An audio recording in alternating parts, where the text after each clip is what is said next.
I now recognize Ms. Cammack, who has waved on to the committee for 5 minutes of questioning. Thank you, Mr. Chairman, and it's great to be back at Homeland. Secretary Mayorkas, good to see you once again. Director Wray, good to see you, ma'am. Thank you for appearing before the committee today. I'll jump right into it, Director Wray.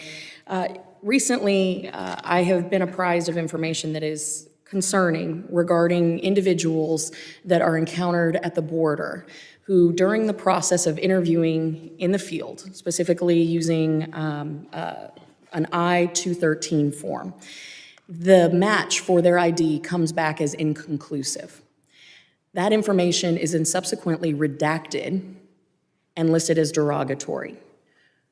When members of this committee, as well as other committees, have attempted to get access to this information, it has been denied. Why is this information in these field interviews with these individuals who have then subsequently been found to be suspected on the suspected terror watch list? Why is that information derogatory, and why has the FBI neglected to share that information with Congress? Congressman, I'm not familiar with the particular redactions in question, so I'm happy to have my staff follow up with you and figure out why there's a disconnect.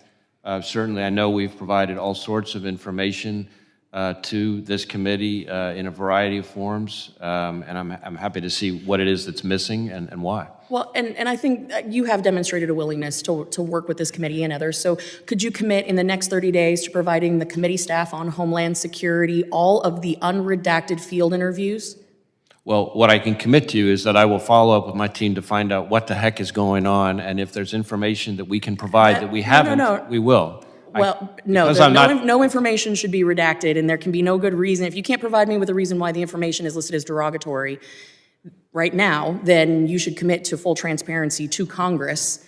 And that can be in a SCIF, that's fine, in a classified setting, but this committee staff should have full access to the field interviews, especially as it pertains to individuals that have been apprehended or encountered at the southwest border with ties to terrorist groups. Yes or no? I'm not trying to be obtuse, I promise.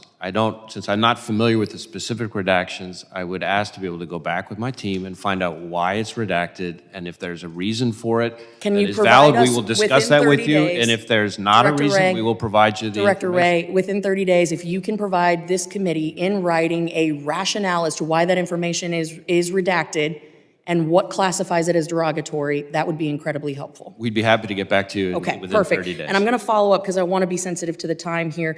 Can you confirm, I know my colleague, August Pfluger from Texas, had followed up with Secretary Mayorkas on the issue of Uzbek nationals and their ties to the confirmed ISIS smuggling ring. Can you confirm that you are currently actively investigating the Uzbek nationals that were connected to this ISIS smuggling ring? Yes or no? Yes, ma'am. We have very focused on this particular threat stream. We have a number of active ongoing investigations related to it. I will say that we have so far not identified any intelligence that the individuals came to conduct terrorist attacks, but that's not the same thing as suggesting that we don't take it extremely seriously and that we're not working it very aggressively. We have lots and lots of agents working on this. But they did come through a connected terrorist network. The network that is in question has some ties to ISIS, which is part of why we were concerned. That's why we're taking it so seriously. So what I want to be clear about is not in any way to have my answers suggest to you that we're not taking this extremely seriously and that we're not working it very aggressively. I'm just also trying to avoid undue alarm about what we found so far. So far is a key set of words there. So far. Okay, I'm going to have follow-up questions for the record with you, Director A. And Secretary Mayorkas, I don't want you to feel left out at all. So I want to touch really quickly on the Homeland Intelligence Experts Group that raises some really questionable concerns about the department's impartiality and objectivity.